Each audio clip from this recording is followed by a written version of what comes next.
I heard the gunshot and ran. My 8-year-old deaf daughter Emma lay bleeding on the sidewalk, shot in the head by our HOA neighbor Karen. Emma's only crime? Ringing the doorbell 3 times while selling Girl Scout cookies. She couldn't hear Karen's angry screams. Now, we fight for justice. Before you watch full story, comment below from which country are you watching. Don't forget to subscribe for more amazing stories. The autumn sun was setting over Maple Ridge Estate, painting the sky in shades of orange and pink. 8-year-old Emma Matthews stood on the porch of house number 42, her small hand reaching up to press the doorbell. She couldn't hear the chime that echoed inside, but she knew it was working. Her mother had taught her to wait patiently after pressing it. Emma was selling Girl Scout cookies, her badge-covered sash draped proudly across her chest. She had been deaf since birth, but that never stopped her from participating in everything other children did. Her bright blue eyes sparkled with innocence, and her blonde pigtails bounced as she shifted her weight from one foot to the other, clutching her order form. Inside the house, Karen Westfield heard the doorbell. It was the 3rd time in 5 minutes.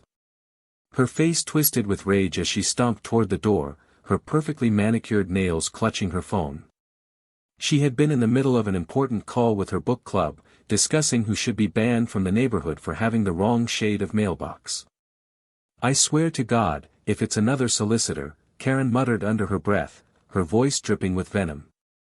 She threw open the door with such force that it banged against the wall.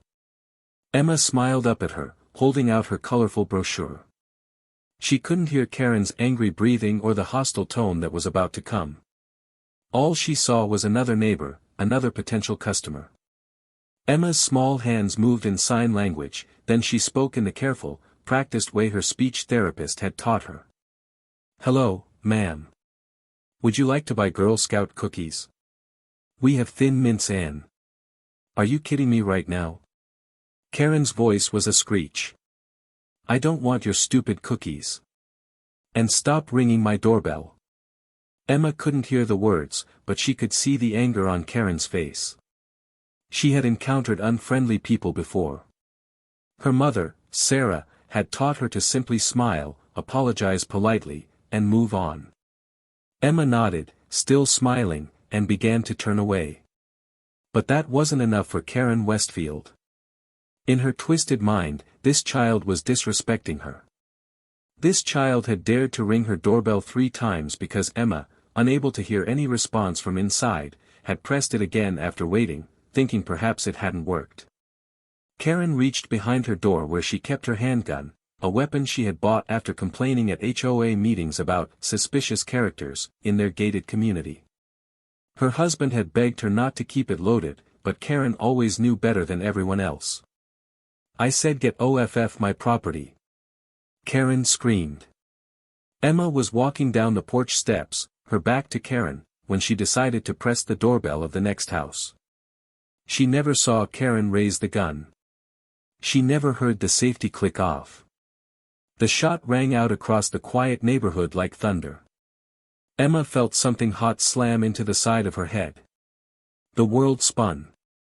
Her cookie brochure flew from her hands, scattering across the perfectly manicured lawn. She crumpled onto the concrete pathway, her small body motionless, blood beginning to pool beneath her blonde hair. Sarah Matthews was 3 houses down, talking with Mrs. Chen about the upcoming school fundraiser. They both heard the gunshot. Sarah's blood turned to ice. "Emma," she whispered, then screamed, "Emma." She ran faster than she ever had in her life, her heart hammering against her ribs. She rounded the corner and saw her daughter's small body lying on the pathway. The cookie order form was scattered around her, now splattered with red. "No. No. No. Emma. Baby." Sarah collapsed beside her daughter, her hands shaking as she tried to assess the wound. The bullet had grazed Emma's temple, creating a deep gash that was bleeding profusely. Emma's eyes were closed, her face pale. "Call 911. Sarah screamed at the growing crowd of neighbors who had emerged from their homes. "Call 911 now." Mrs. Chen was already on the phone, her voice shaking as she gave the address to the emergency dispatcher. Sarah pressed her jacket against Emma's wound, her tears falling onto her daughter's face. "Stay with me, baby. Stay with mommy. Please, God, please." Karen Westfield stood on her porch, the gun still in her hand, her face contorted in a mixture of shock and defiance. She wouldn't leave. She kept ringing my doorbell. I warned her. A neighbor, Michael Torres, a former Marine, carefully approached Karen. "Ma'am, I need you to put the gun down. Now." She was trespassing. Karen shrieked, but her hands were beginning to shake. "This is my property. I have rights." "You shot a child," Michael said, his voice hard as steel. "Put the gun down." Karen finally lowered the weapon, and Michael kicked it away, restraining her until the police arrived. The ambulance came within 6 minutes, but to Sarah, it felt like 6 hours. The paramedics worked quickly, stabilizing Emma's neck and carefully lifting her onto the stretcher. "Is she going to be okay?" Sarah begged, climbing into the ambulance beside her daughter. "Please tell me she's going to be okay." "We're doing everything we can, ma'am," the paramedic said, starting in 4 in Emma's small arm. "She's stable right now, but she needs surgery. We're taking her to County General." As the ambulance pulled away, sirens wailing, Sarah held Emma's hand and sobbed. Her daughter's hand was so small, so cold. Sarah couldn't stop seeing the image of Emma lying on that pathway, blood spreading beneath her. "I'm so sorry, baby," Sarah whispered, kissing Emma's fingers. "Mommy should have been with you. I should have been there." The emergency room was chaos. Doctors and nurses swarmed around Emma as soon as the gurney crashed through the doors. Sarah was pushed to the side, forced to watch helplessly as they cut away Emma's Girl Scout sash to access her vitals. "Bullet wound to the temporal region," one doctor called out. "Possible skull fracture. We need a CT scan now." Sarah stood frozen, her hands covered in her daughter's blood, unable to process what was happening. A nurse gently took her arm and led her to a private waiting room. Her husband, David, burst through the hospital doors 20 minutes later. He had been on a business trip 2 hours away and had driven like a madman to get there. His face was ashen, his eyes wild with panic. "Where is she? Where's Emma?" he demanded. Sarah stood and fell into his arms, both of them holding each other as they cried. "She's in surgery. Someone shot her, David. Someone shot our baby." David pulled back, his face twisted in confusion and rage. "What? Who? How?" "That woman. Karen Westfield from the HOA. Emma was selling cookies, and she just shot her." Sarah could barely get the words out between sobs. David's entire body went rigid. His jaw clenched, and his hands balled into fists. "I'm going to kill her. I swear to God, I'm going to kill her. Mr. Matthews, I'm Detective Rodriguez." A woman in a blazer approached them, showing her badge.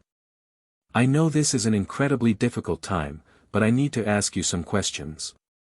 Is that monster in custody?" David demanded. "Yes, sir. Karen Westfield was arrested at the scene. She's being charged with attempted murder, assault with a deadly weapon, and several other charges. I promise you, we're building the strongest case possible."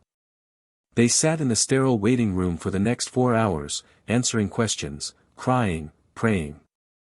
Finally, a surgeon in blue scrubs emerged, pulling off his surgical cap.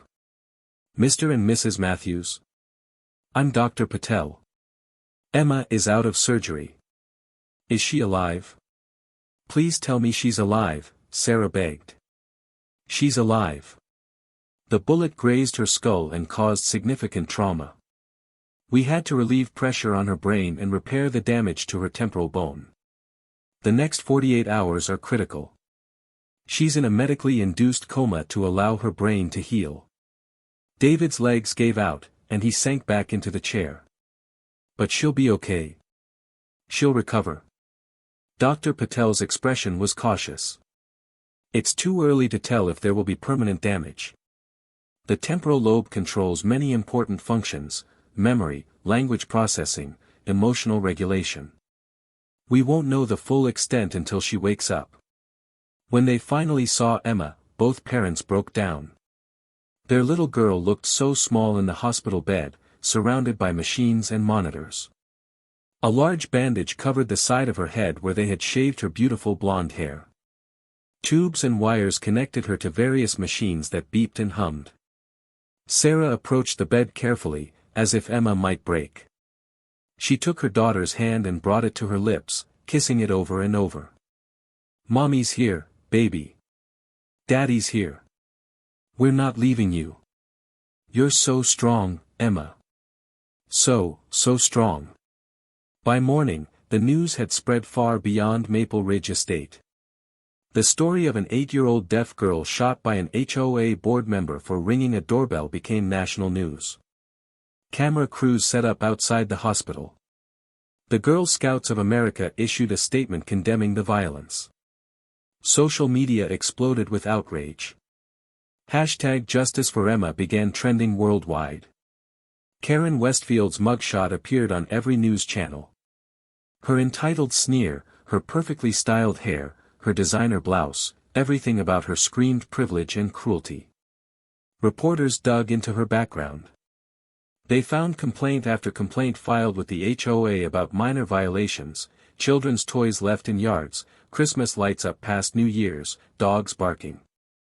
One neighbor told reporters, Karen once tried to fine a family because their kid drew a hopscotch grid on the sidewalk with chalk. She called it vandalism. "We all knew she was crazy, but we never thought she'd do something like this." Meanwhile, David Matthews sat in a hospital cafeteria with Detective Rodriguez and the district attorney, Lisa Chen. "We're charging her with attempted murder in the first degree," DA Chen explained. "We have multiple witnesses, physical evidence, and her own admission at the scene. But I need you to understand, her lawyers are already building a defense. They're going to claim she felt threatened, that she was defending her property." David's fork clattered against his plate. "Threatened? By an 8-year-old girl selling cookies? I know. It's absurd. But we need to be prepared. This DA's office is committed to putting Karen Westfield away for a very long time." On the third day, Emma's eyes fluttered open. Sarah had been reading aloud from Charlotte's Web, Emma's favorite book, when she noticed her daughter's fingers twitch. She grabbed Emma's hand. "Emma? Baby, can you hear me? Squeeze my hand if you can hear me." Emma's eyes opened slowly, unfocused and confused. She looked around the room, at the machines, at the tubes in her arms, and panic filled her face. She tried to sit up, but Sarah gently held her down.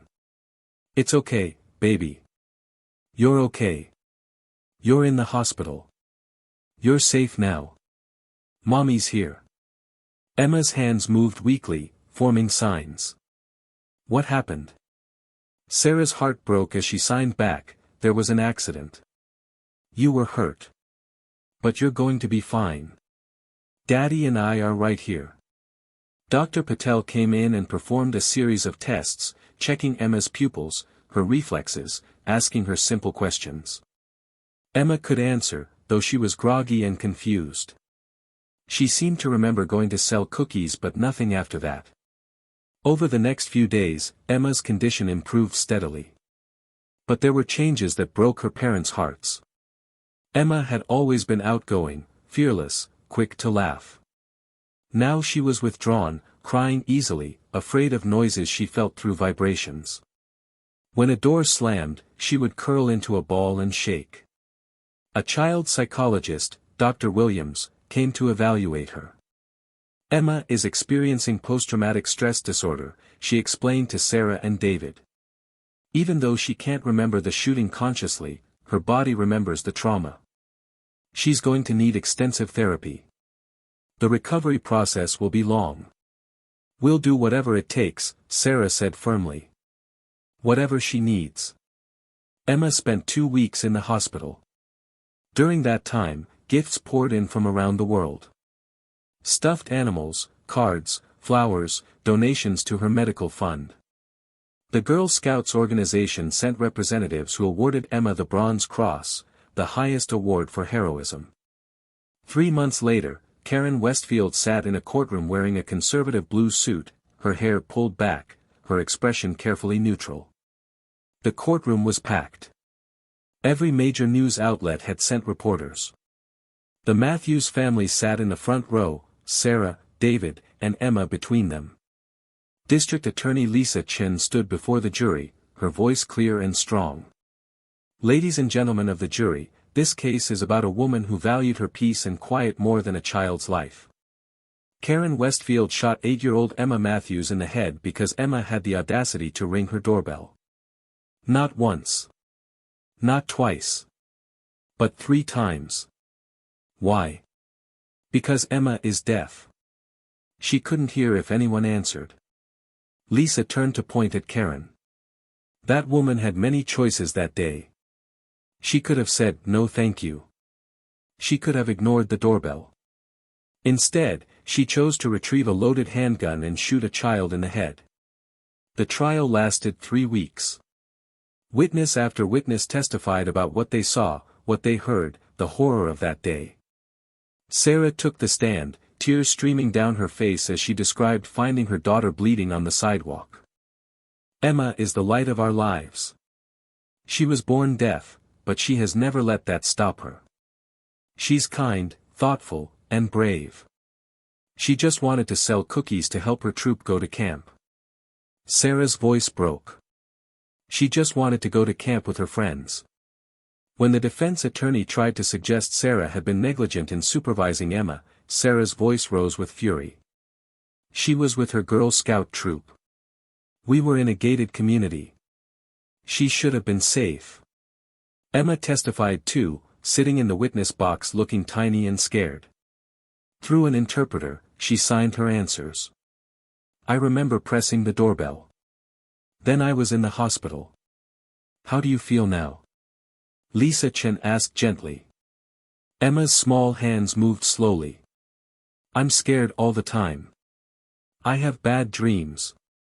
I don't like going outside anymore because outside isn't safe." There wasn't a dry eye in the courtroom. Finally, Karen took the stand. She maintained her air of superiority, explaining how she had felt threatened by a child ringing her doorbell repeatedly. Lisa Chen's cross-examination was devastating. "Mrs. Westfield, Emma was walking away when you came out with the gun, correct?" "Yes." "So she was complying with your demand to leave?" "Yes, but—" "And you felt so threatened by this small child wearing a Girl Scout uniform that you shot her in the head?" "It was an accident. The gun just went off." Lisa picked up a document. "According to the police report, the gun's safety was off, your finger was on the trigger, and ballistics show the weapon was fired from a stable, deliberate position. You aimed and fired at a child's back." Karen had no answer. The jury deliberated for 6 hours. When they returned, the foreperson stood.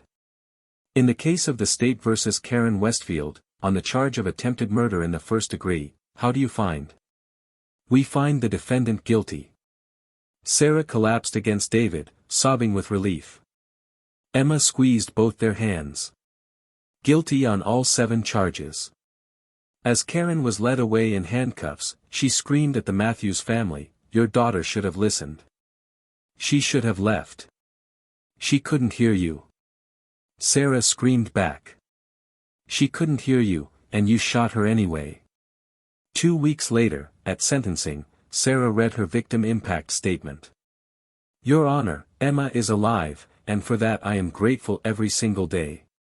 But the Emma who came home from the hospital is not the same child. She has nightmares. She's terrified of strangers. She can't focus in school. She has seizures, a side effect of her brain injury. She may never be the same." Sarah turned to look directly at Karen. You did this. You decided that your irritation over a doorbell was worth more than a child's life. I hope every day you spend in prison, you think about the little girl whose only crime was wanting to earn money for a camping trip. The judge looked at Karen with contempt. Mrs. Westfield, you shot a child in the head for ringing your doorbell, and even now, you cannot accept responsibility for your actions. You are a danger to society. You value property over human life. He picked up his gavel. I hereby sentence you to 25 years in state prison. You will serve a minimum of 20 years before being eligible for parole. Karen's mouth fell open. 25 years. For defending my home. For shooting a child, Mrs. Westfield. As Karen was led away screaming, Emma tugged on her father's sleeve. Daddy, is the bad lady going away now? She signed. David knelt down, tears streaming down his face. Yes, princess. She's going away for a very long time. You're safe now. The year that followed was hard. Emma went to therapy twice a week. She had to relearn some fine motor skills. Her handwriting was shaky. She tired easily. The seizures were a constant worry. But slowly, gradually, Emma began to heal. 6 months after the sentencing, Emma told her parents she wanted to sell Girl Scout cookies again. Sarah's first instinct was to say no. But David reminded her, if we let fear win, then Karen wins too. So Emma put on her Girl Scout sash and, with her parents beside her, approached the first house in a carefully vetted neighborhood. Her hand shook as she reached for the doorbell. She paused, taking deep breaths, then pressed it. A kind elderly woman answered. Oh, how wonderful. I'll take 4 boxes of Thin Mints. The woman noticed Emma's signing. My grandson is deaf too. You're doing a wonderful thing, sweetheart. Emma smiled, a real, genuine smile that reached her eyes. It was the first time Sarah had seen that smile since before the shooting. They sold 76 boxes that day. That night, as Sarah tucked Emma into bed, Emma signed, I was brave today, wasn't I? Sarah's eyes filled with tears as she signed back, you were so brave, baby. I'm so proud of you. I'm still scared sometimes, Emma admitted. But I don't want to be scared forever. Dr. Williams says being brave doesn't mean not being scared. It means doing things even when you're scared. Emma stood in front of her school assembly, her hands moving confidently as she signed. A teacher interpreted for the hearing students. When I was 8 years old, something bad happened to me. A woman shot me because I rang her doorbell. She didn't know I was deaf. After I got out of the hospital, I was really scared. But my family helped me understand something important. What happened to me was wrong, and I could choose to use my story to make things better. Emma showed a photo of her meeting with state legislators. My family and I went to the state capitol. We helped pass Emma's law. It says you can't use deadly force against someone unless they're actually threatening you. Ringing a doorbell isn't a threat. Being deaf isn't a threat. The law also requires gun permit training about interacting with people who have disabilities. Her final slide showed her with her Girl Scout troop, all smiling. I'm still in Girl Scouts. I still sell cookies. And I'm not scared anymore. Well, sometimes I'm scared. But I don't let fear stop me from living my life. Because that woman tried to take my life away, and I won't let her win. The assembly erupted in applause. After the presentation, a boy named Marcus approached Emma, signing to her. That was really cool, Emma. You're like a superhero. Emma laughed, signing back, I'm not a superhero. I'm just a person who decided to turn something bad into something good. That's exactly what superheroes do, Marcus signed with a grin. That evening, Sarah received a letter from prison.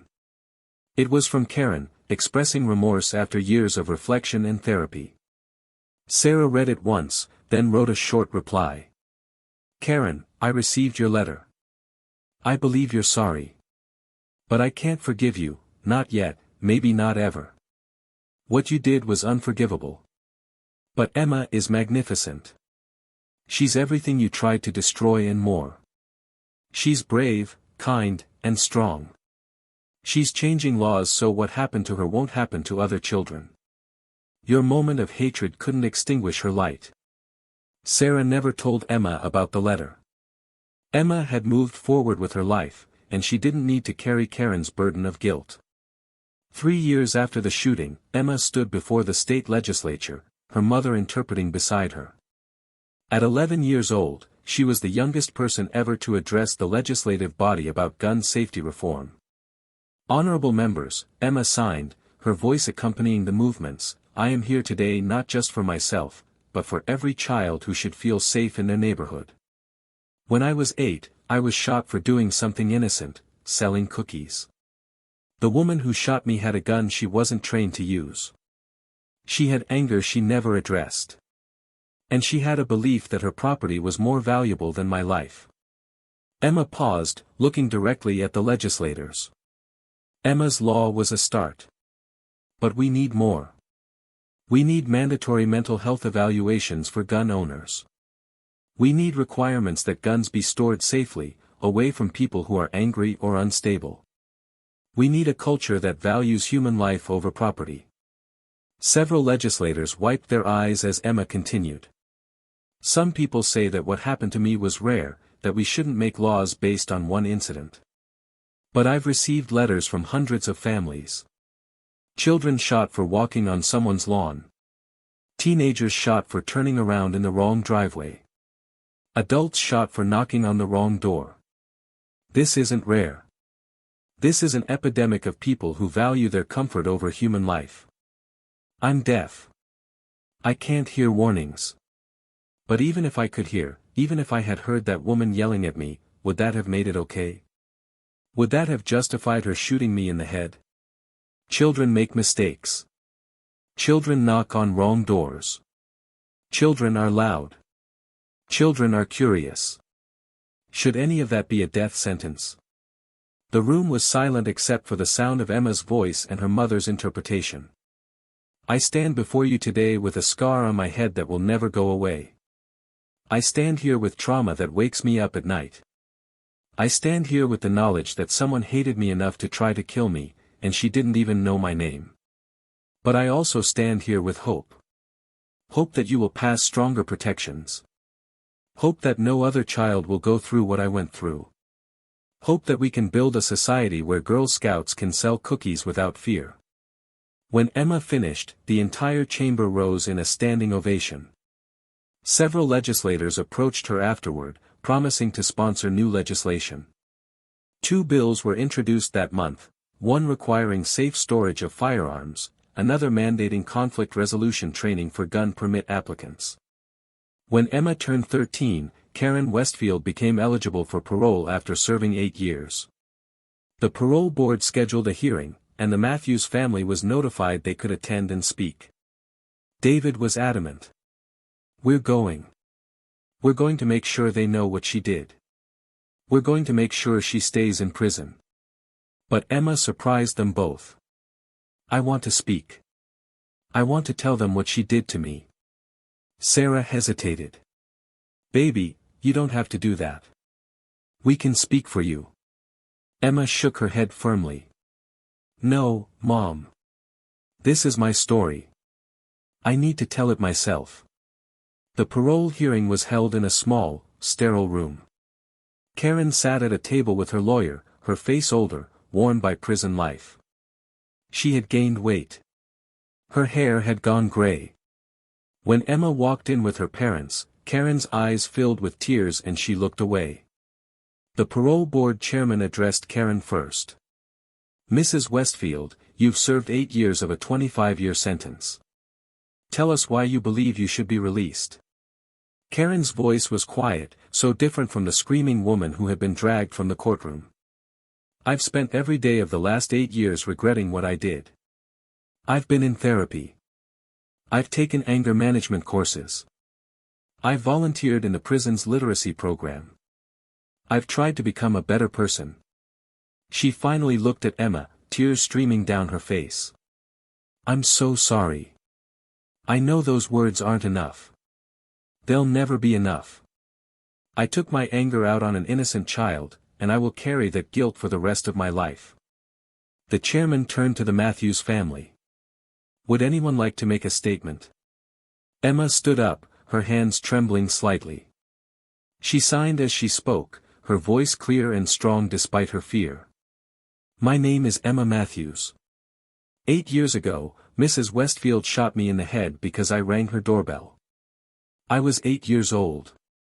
I was selling Girl Scout cookies. I was deaf and couldn't hear her telling me to leave. Emma pulled back her hair, revealing the scar on her temple. This is what she did to me.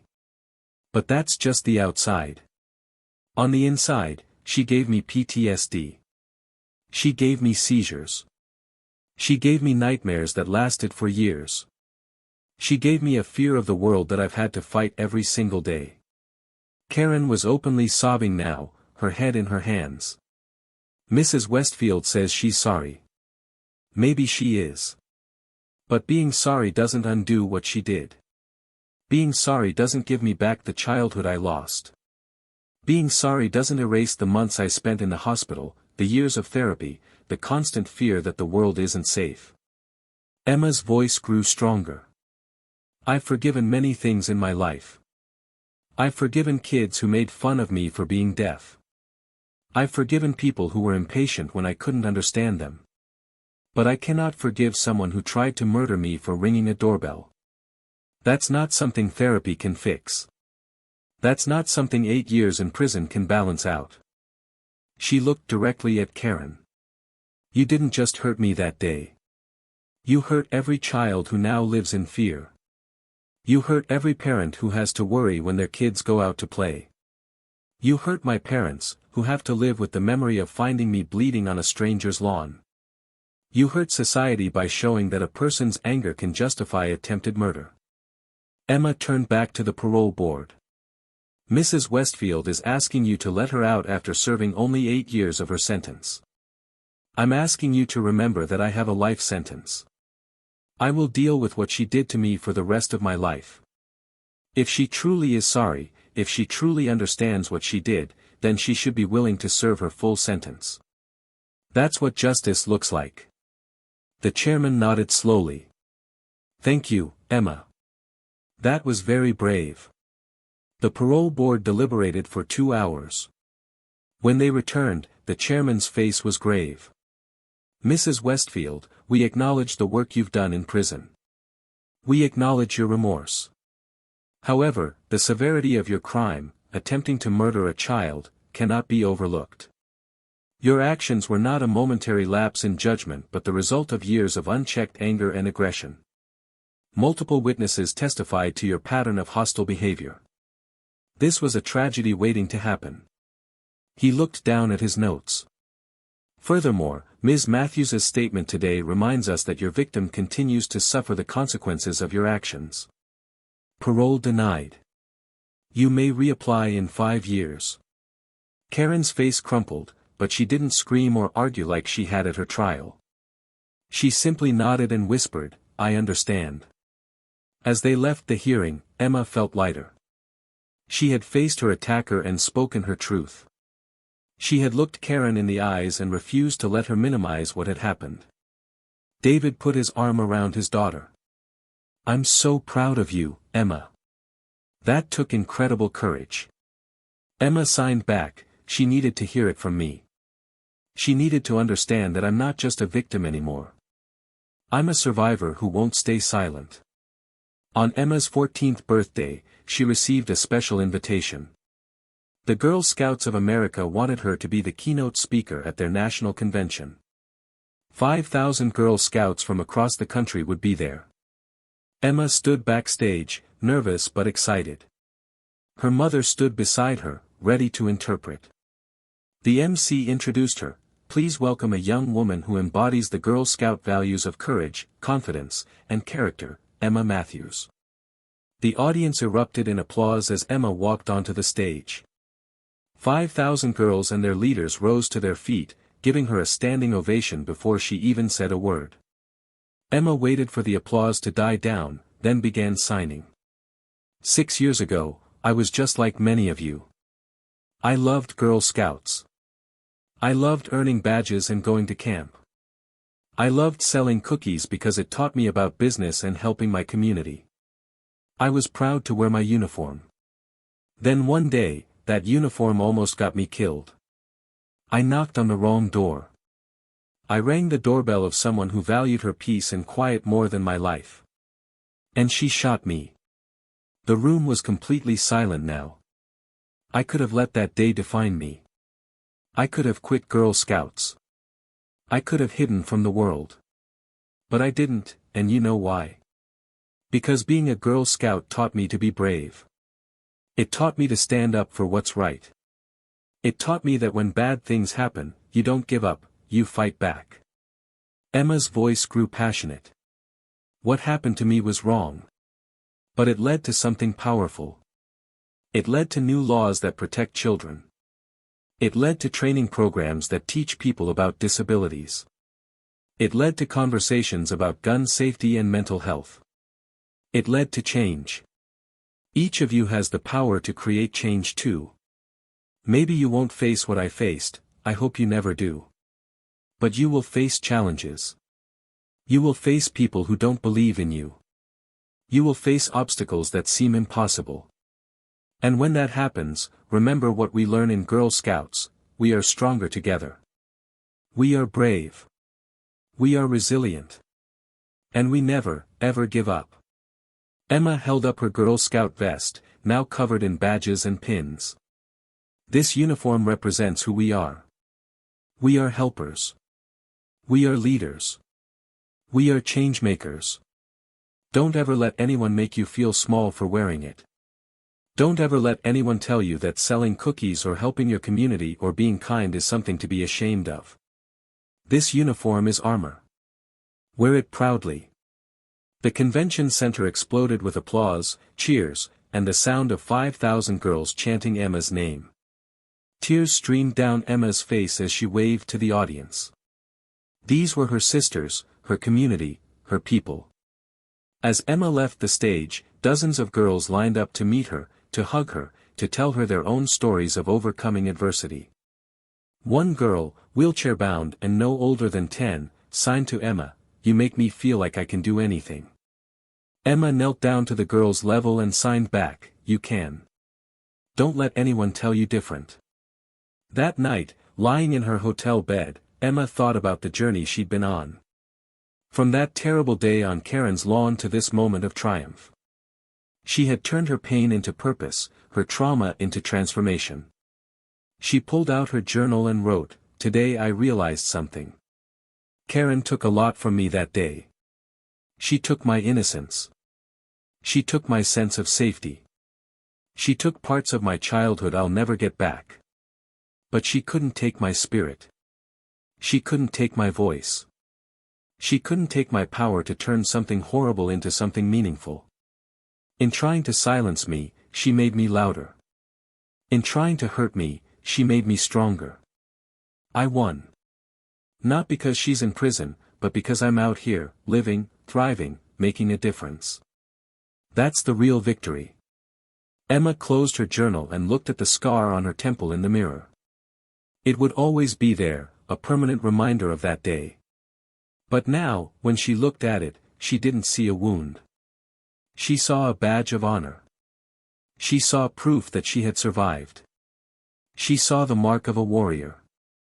Emma Matthews was no longer the victim of a senseless act of violence. She was a voice for the voiceless, a champion for change, and a beacon of hope for anyone who had ever felt powerless.